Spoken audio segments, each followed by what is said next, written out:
Material knowledge is not sufficient for bringing us to a state of complete happiness, obviously. The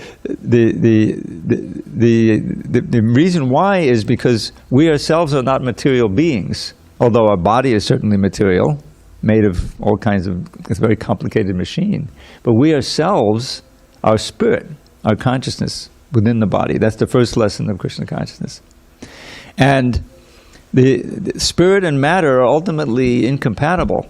We're trying to enjoy pleasure, but the vehicle that we're doing it in, the means that we're doing it inevitably causes pain. And that one of my favorite verses will be coming up in this chapter, I think text 20 or so, or 21.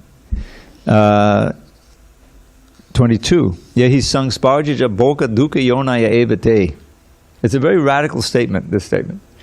Text 22. Sparjija boga is what we're very familiar with. It's the pleasure that comes from the senses contacting the sense objects in a pleasurable way.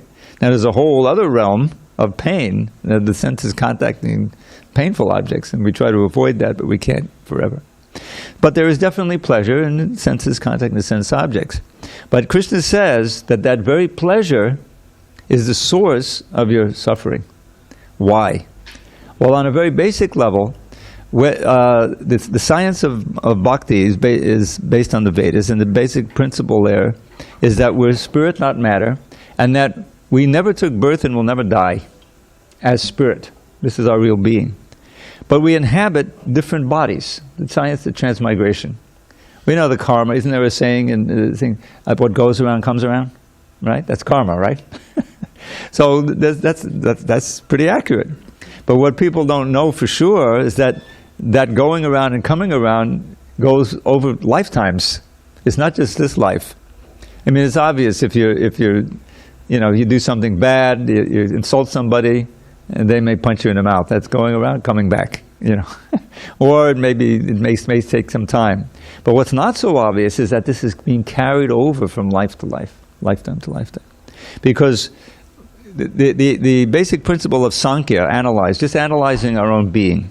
We obviously have these senses, right? We have the knowledge-acquiring senses, we call them Gyanendriya, which is the vision, the hearing, the taste, the touch, the smell. We learned that in 3rd grade, right? But there's also active senses, like we have our hands, we have our feet, right? We have our voice, others that interact with the material world in this way. So you have those senses, and you have the material body, as I mentioned, which is a very complicated machine, the medical science, that's sustaining us. And sometimes it goes haywire, it doesn't work. We had this pandemic, we take it for granted. And yeah, of course I'm breathing in and out, I don't have to think about it. But then when you can't, then life becomes very dangerous. And that everybody was aware of that. Now it's kind of receding a little bit, it's still around, right? But that pandemic, that's also a problem because the body needs that air and coming in and out, all so many things. So this is our situation. We as spirit, there's a verse in the 2nd chapter, Najayate Mriyate Vakadachan. That first line is so the soul, the living entity, the consciousness, never takes birth and never dies. And he goes on, is unborn, eternal, ever-existing, primeval, is not slain when the body is slain. So, what happens to us? According to the consciousness we cultivated in that lifetime, everything we do in every day, what we think about, what we hear, what we eat, all of these, this is creating an impression in the mind. Sometimes a very deep impression, either painful or pleasurable, whatever. So all of that is our state of consciousness. That doesn't die. When the body dies, let's face it, it's going to eventually, like any machine, it breaks down for one reason or another. But the subtle body, the mind, intelligence, your sense of self, that goes on. And that's the template for your next body. That and your karma. Because there's a higher beings.